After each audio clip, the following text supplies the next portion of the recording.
What's going on, guys? John Elder here from CourseTherapy.com, and in this episode, I want to talk about updating old courses versus just creating new courses.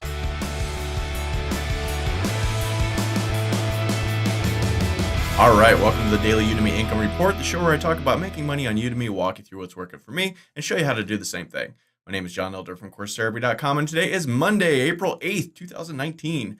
And in this episode, I want to talk about, like I said, updating old courses versus just creating a whole new course. Which should you do? Pros and cons, all the good stuff. But before we get started, let's take a look at the numbers from the weekend. Over the weekend, we had, Friday, Saturday, and Sunday. And terrible weekend. 5 courses sold on Friday. $28.77 came to $5.75 a course. Now that seems pretty good. Nice high number. But the reason why that is because we had one course sold for like $30, as they do sometimes. So my commission was like 17 something. So that, raised the overall per course. As always, likely that person will ask for a refund soon because they'll realize they didn't need to spend $35 for the course. They could have got it for $9 anytime using any promo code that Udemy ever offers. So we'll see. Refunds jumped up by $1.50 or so. No big deal. And reviews went to 5. We'll take a look at those in just a second. Saturday, not much better. 8 courses sold, $39.62 total, $4.95. Not too bad. That was because, we'll see in a second, my promo email or my promo code things got used a couple of times that day. And just randomly, somebody found my old website, johnelder.com/Udemy, and clicked on one of the links and bought a couple of courses that way. So I get the full $9 for that. So that raised that a little bit. Refunds stayed the same, and 8 reviews. We'll take a look at those.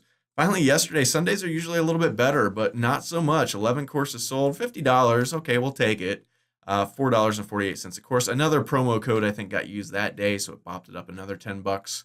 That's why this number is a little bit high. Refunds stayed the same, and we had 6 reviews. So looking at month to date, we'll just go ahead and look at the yesterday's. It comes to $579 month to date. On the 7th, not too bad. Pretty good start to the month. You remember we had just a monster week last week, and so that we had a slower weekend is probably to be expected. 141 courses sold, 53 reviews. Promotion activity, like I said, jumped up on, it looks like Saturday, and then again, another $10 on Sunday. So we're around almost $40 in promo activity. Haven't sent out a single promo email yet, so that's nice to see. Total enrollments, 123,207, and my average rating stayed at 4.52. So let's take a look at my profile page real quick. Udemy.com/user/John Elder 3. And we have 50,238 students, 39 courses, and 2949 reviews. And again, the thing we want to look at are these badges. They're still just new. They're not hot and new. It's driving me crazy. But if we go to the second page, we see the Django course is still highest rated. So that's pretty good. Steemit course is highest rated. And let's just look through here just in case. This one's always the highest rated, but we don't make any money from it, so we don't really care. And yeah, interesting. Finally, let's take a quick look at the reviews. Didn't have a whole lot of reviews over the weekend, so we'll just kind of breeze through these. 5 stars, 5 stars. I think we looked at this the other day, halfway through the course, an absurd amount of it. Yeah, we read this last week. I think they just updated it from maybe a 4.5 to a 5 or something. 5 stars, 5 stars, 4 stars, 3 stars. This guy's very angry. Look at all these negatives. Help for practice activities. There's literally no practice activities. But valuable information, but not knowledgeable. How can you have valuable information, but not be knowledgeable? How can you have valuable information, but not explain it clearly? How do they know it's valuable if I haven't explained it clearly? It just annoys me. Let's see, 5 stars. 5 stars, great course. John did a great job putting together a training how to set up a MySQL database and connecting it to Python and getting started with the key and basic database operations using Python. It meet my expectations completely and is a stepping stone for more advanced database programming using Python. Awesome. We might have looked at that one already before too. Sometimes these update and it pops them up. 5 stars. Finally, page 1 here. We have 5 stars, 5 stars, 4.5 stars, 5 stars, 4.5 stars, 3.5 stars, 5 stars, 4.5 stars and 4 stars. Oh, keep going, 4.5 stars. So decent reviews, a couple of typey things that we like to see, but overall, pretty good reviews for the weekend. So in this episode, I want to talk about updating your old courses versus just creating new courses. Now, I have always been a huge advocate of not updating old courses because, you've got the students that you're going to get. There's a sort of natural rhythm to these things. The algorithm's done what it's going to do. And most importantly, to me, creating a new course, spending your time building a new course just seems better than spending that same time updating an old course. Because what's better, having one course that's been updated all the time and is very good, or having 10 courses? And maybe a couple of the older ones are a little out of date. Which is better? In my mind, having 10 courses is better. So I have always focused on just churning out more courses. Always, always, always. And that's kind of problematic with my line of instruction, computer programming, because the world of computer programming changes daily. A programming language that worked today might not work tomorrow. They might have updated it to version 2 or version 3, and version 1 no longer works at all. And so if I'm teaching a course on version 1, it's not any good. A lot of my courses have APIs where they connect to a third-party API to get data. Well, those APIs change, and suddenly the stuff I'm talking about in the video doesn't work anymore because they changed the API. What do you do then? Sometimes when it's egregious and obvious, I'll make a little video and insert it in and say, hey, they made this change. You need to do this now. Sometimes I just ignore it. It just depends. But here recently, something has happened that has made me change my stance on this a little bit. And that is one of the tools that I use for my Ruby on Rails courses is being discontinued. The company was bought by Amazon a few years ago. Amazon said, oh, don't worry, we're going to keep this going. You'll be fine. And then a year went by and they stopped it. And they said, no, we're not going to support this anymore. It's going away.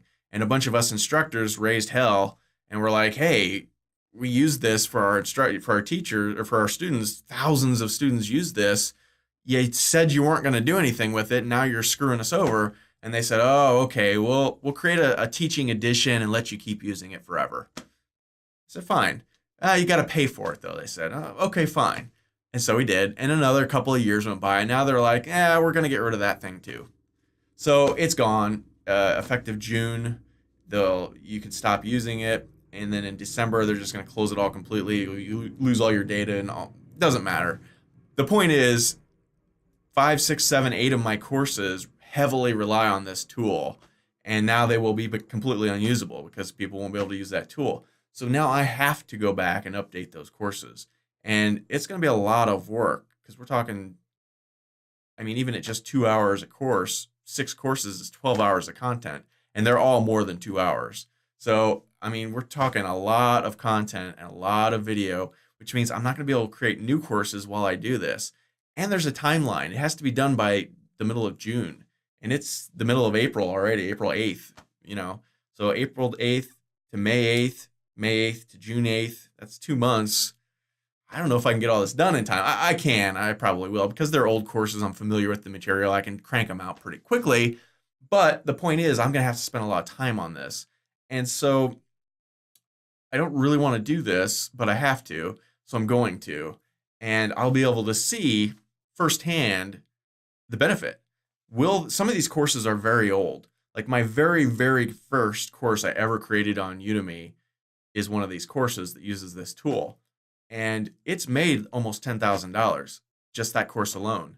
But in the last 6 months to a year, it's really slowed down. I only sell 1 or 2 of them a month, right? And that's because not only that tool, but a lot of other things in the course are slightly outdated. And so I'm wondering if I update that completely, if I reshoot all of the videos, will it kickstart in the algorithm? Will it start selling more? I'm not sure. So this will be a great experiment to see. Now, one other thing I was going to say, and I can't remember what it was. Oh, I went to the Udemy instructor portal this morning, and I started doing a little research. And I started to look for posts of people who have updated old courses. And they're all pretty uniform. They all say pretty much the same thing. My course was dead. I wasn't getting any sales. but it was a huge course and it used to be my bestseller, blah, blah, blah. I updated it and now it's selling well again. So that might be something good. One last thing really, is in the last few months, I've really updated my production value. I do talking heads now, just like this, and all of these videos don't have any talking heads. They're just screenshots of me talking. And the microphone that I use in all those videos is just a cheapo Blue Yeti microphone, cost 80 bucks. Sound quality is okay, but it's nothing to write home about.